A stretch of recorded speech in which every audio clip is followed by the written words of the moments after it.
Hi everyone, on this video I am going to show you how to use ChatGPT for recruiting. When we start working with ChatGPT, we always have to say ChatGPT how we want it to act, otherwise it will be too random. So I'm gonna say that you are a professional recruiter, and I'm gonna ask it to create a list of 7 questions for my interview with a software engineer.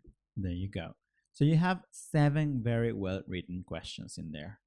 So now let's take a step back and let's say that you want to look for a specific profile on LinkedIn. We want to look for a project manager with experience in a large multinational IT company. To be more specific, we want the project manager to have experience in software development and we want it to be based in London. We're going to ask ChatGPT to include alternative ways in which people may enter their experience as a project manager in their LinkedIn profiles.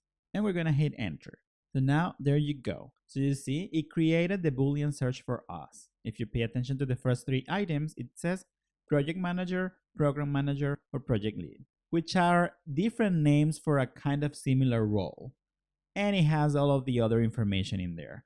So all we have to do is just copy this and paste it into LinkedIn and we're gonna get the results we want. So now let's go in another direction. So I have a job description and I want ChatGPT to help me find the right candidate for this position. So the first thing it's gonna say is I want it to act like a researcher this time. I want ChatGPT to give me a list of keywords for a job description that I will send it, and I will use those keywords to find a candidate for the position. And I'm saying to act like an expert in this field and include additional keywords that may not be in the job description. So now, before I continue, if I hit enter right now, ChatGPT might be a little bit confused. So in order to solve that, what I'm gonna say is ask it if it understood the instructions. There we go. Now it says, okay, I understand. So now, the position, I already have it, so I'm gonna copy the content and I'm gonna paste it in the chat box. Make sure that what you paste in here is not really long, because ChatGPT has some limitations, and if you provide a very long prompt, it's going to read it up until some point, and we don't want that. We want it to read everything. So if you have a lot of information, it's better to break it in chunks. So there we go. Now we got the keywords that we could use, and it also is providing additional keywords that are not in the specific job description, but that could help us find a candidate. Let's say I already found the candidate and all I want to do is reach out to him. Since I don't want to copy the description again, I'm going to say ChatGPT to use the same description as before. And I'm going to ask it to write an email to engage the candidate. If I leave it up until engage the candidate, it will give me a response. But I want it to be more specific because I want the response to be something that I want to use. So I think the email should start with their potential interest in career growth.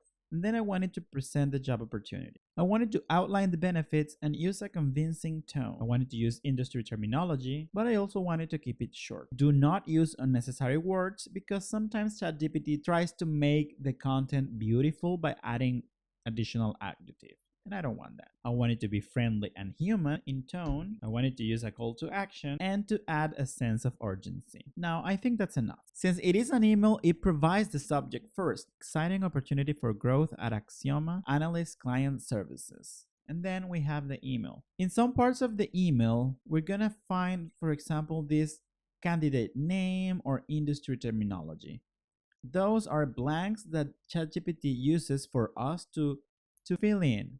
So let's assume that this is a template and not a finalized product.